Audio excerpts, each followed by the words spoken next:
Air yang tercemar memiliki beberapa ciri, yaitu perubahan warna. Warna air yang tidak normal biasanya menunjukkan adanya polusi. Perubahan bau. Bau air tergantung dari sumber airnya. Bau air dapat disebabkan oleh bahan-bahan kimia, ganggang, plankton atau tumbuhan dan hewan air, baik yang hidup maupun yang sudah mati. Perubahan rasa. Air yang normal sebenarnya tidak mempunyai rasa.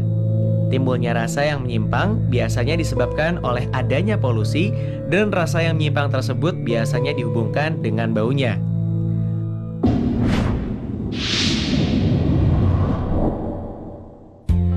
Tujuan dari eksperimen ini adalah membuktikan bahwa air dapat dijernihkan secara kimia. Untuk melakukan eksperimen ini, kita membutuhkan alat dan bahan sebagai berikut. Buah kelor, pisau, mortar dan alu, sendok plastik, 2 buah gelas kimia ukuran 250 ml berisi air kotor, dan gelas plastik isi air secukupnya. Cara kerja: belah buah kelor dengan pisau. Keluarkan 4 bijinya. Bersihkan bijinya.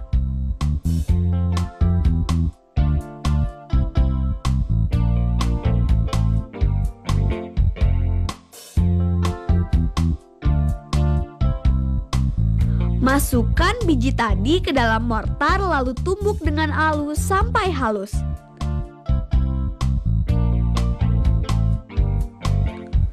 Beri sedikit air hingga biji kelor menjadi pasta.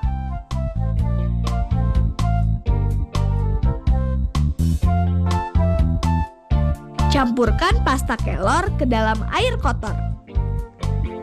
Aduk air dengan sendok secara cepat selama 1 menit. Kemudian aduk secara perlahan selama 1 menit. Endapkan air selama 1-2 jam atau hingga air jernih terpisah dari endapan kotoran.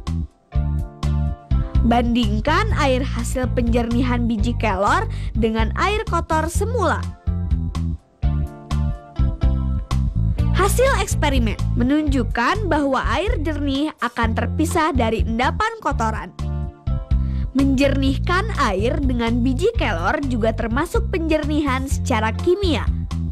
Semakin lama pengendapan, maka air akan semakin jernih. Untuk menghasilkan hasil terbaik, tumbuklah biji kelor sampai sangat halus.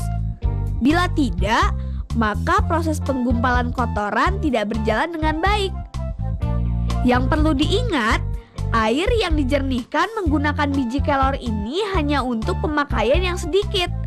Karena air yang sudah dijernihkan hari ini dengan biji kelor, esoknya sudah tidak baik lagi untuk digunakan.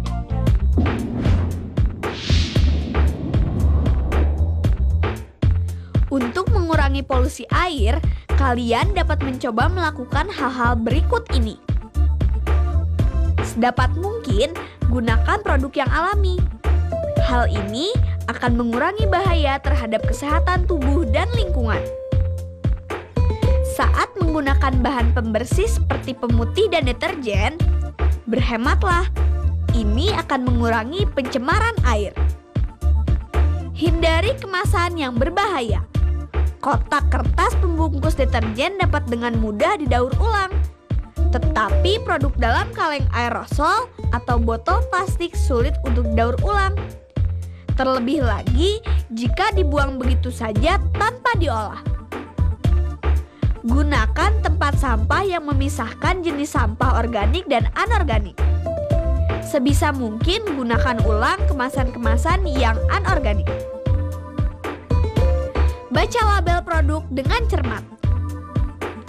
Jika pada label tertera dapat menimbulkan keracunan, pikir ulang untuk membelinya. Sebagai gantinya, gunakan produk yang tidak berbahaya.